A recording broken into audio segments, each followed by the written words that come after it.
हिमालय के जंगल में एक बड़ा सा स्कूल था।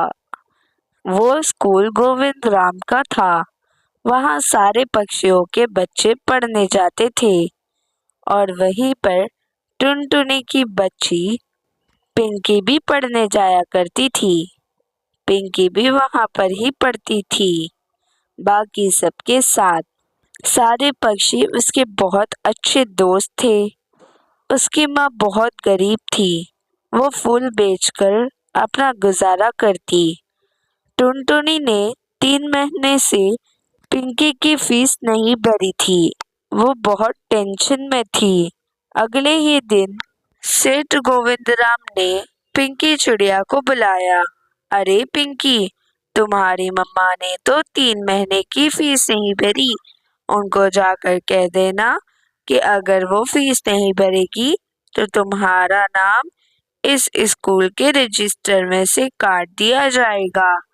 ठीक है, चलो अभी जाओ यहाँ से। फिर छुट्टी हो जाती है। छुट्टी होने के बाद घर जाकर पिंकी चिड़िया सारी बात बताती है। मम्मी मम्मी, आज सर ने मुझे केबिन में बुलाकर कहा कि अगर तुमने फीस नहीं भरी तो मैं तुम्हें निकाल दूंगा। और हाँ, उन्होंने वो भी कहा था कि फीस मेरी 3 महीने की बाकी है, तो आप प्लीज मम्मी जल्दी से भर दे। अरे बेटिया, तुझे तो पता है ना, मेरे पास पैसे नहीं है फीस भरने के लिए। फिर भी कल मैं तेरे सर से मिल लूंगी। चल कोई बात नहीं। फिर अगले ही दिन टुनटुनी चिड़िया पिंकी चिड़िया के साथ उसके स्कूल जाकर उसके सर को मिलने चली जाती है। अरे सर, मैं पिंकी की मम्मी टुनटुनी हूँ। मैं बहुत गरीब हूँ, इसीलिए मैं 3 महीने की फीस नहीं भर सकती। कृपया करके आप मेरी फीस माफ कर दे, प्लीज सर। अरे ऐसा कैसे हो सकता है? अगर मैं ऐसे ही सारे बच्चों का फीस माफ करता रहा तो मेरी तो स्कूल बंद हो जाएगी और फिर मेरा नुकसान हो जाएगा। मैं ऐसा नहीं कर सकता। अगर आपकी बेटी को नहीं आना तो वो कल से नहीं आई। मैं उसका रजिस्टर में नाम अभी से कट कर रहा हूँ। सर ऐसा मत करो सर, मेरी बेटी बहुत ही होनहार है। वो आपके स्कूल का नाम एक दिन जरूर ऊंचा करके रहेगी। सिर्फ आप उसे पढ़ने का मौका दे और उसकी फीस माफ कर दे, तभी तो वो आपका स्कूल का नाम ऊपर करेगी। पर सेठ गोविंदराम पर इस बातों का कोई असर न पड़ा। उसने पिंकी चिड़िया का नाम रजिस्टर से कट कर दिया।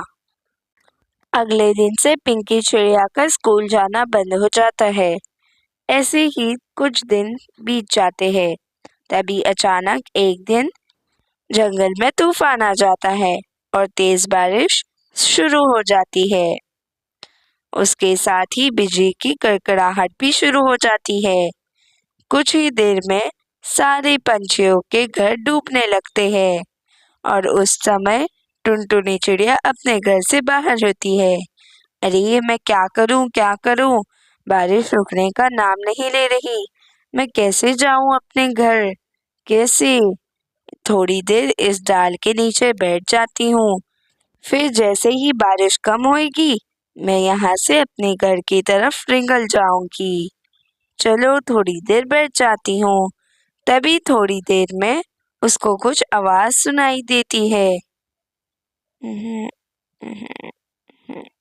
अरे ये आवाज तो वो सेठ गोविंद राम की है। अरे ये तो स्कूल से आ रही है। चलो मैं जाकर देखती हूँ, आखिर क्या हुआ है सेठ गोविंद राम को।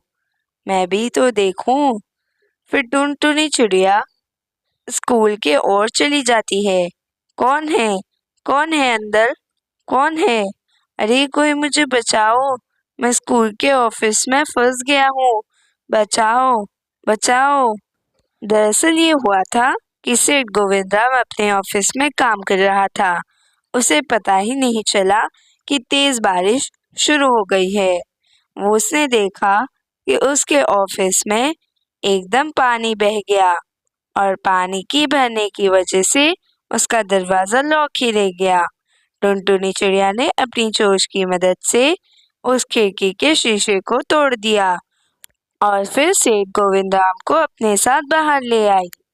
मुझे माफ कर दो चिड़िया बहन, मैं बहुत ही आभार स्पष्ट करता हूँ। आखिर आपने अगर आज मुझे नहीं बचाया होता तो मैं डूब जाता। उस दिन मैंने आपकी गरीबी का मजाक उड़ाया था, उसके लिए मुझे माफ कर दो। आप कल से ही अपनी बेटी पिंकी को स्कूल भेजना शुरू कर दो। और हाँ, एक बात मत भूलना, उसकी फीस तो माफ है ना। अब उसकी फीस माफ है, फिर से पिंकी चिड़िया स्कूल जाना शुरू कर देती है और सब लोग खुशी खुशी रहने लगते हैं। तो दोस्तों, अगर आपको हमारी कहानी अच्छी लगी हो तो लाइक, सब्सक्राइब और शेयर करना ना भूले और हाँ, कमेंट करना भी ना भूले।